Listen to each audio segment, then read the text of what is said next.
may nag-comment. I-try ko daw mag-reading ng comments. So, wala kang choice.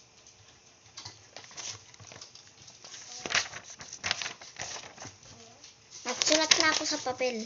Para hindi na ako magbabasa sa phone. Eto. Ate, binenta ko po. Ate, binenta ko po to namin para makabili ng remote.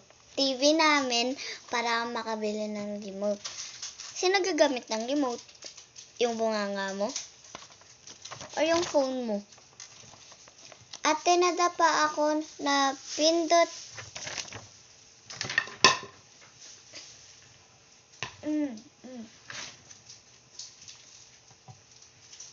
Ay, umupong paluto.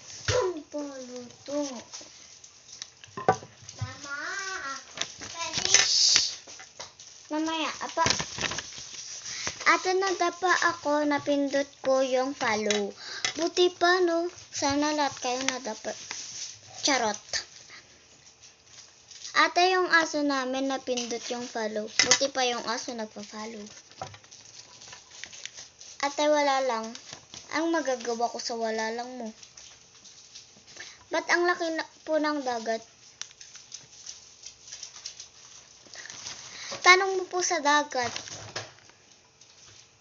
Ate, ba't yung tuyo? Kasi tinutuyo siya.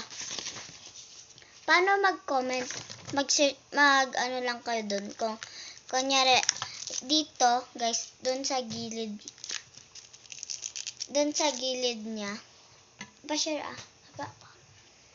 Dun sa gilid niya, guys, may makikita kayong bilog dun. Tapos, i-tap mo yung screen. Yung yung parang sa baba. Tapos, mag-text ka na ng anong gusto mo dun. Yun.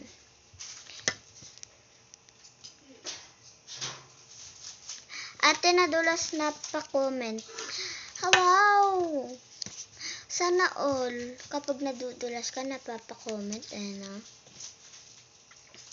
Ate, bininta ko po yung aso namin para makabili ng gamot. Sino iinom ng gamot? Ikaw? Kaya ka pala aso eh. Ate, anong lasa ng tubig? Clear. Ate, paano po mahawakan yung tubig? Ganun mo lang. Ate, binenta namin cellphone para makabili ng case.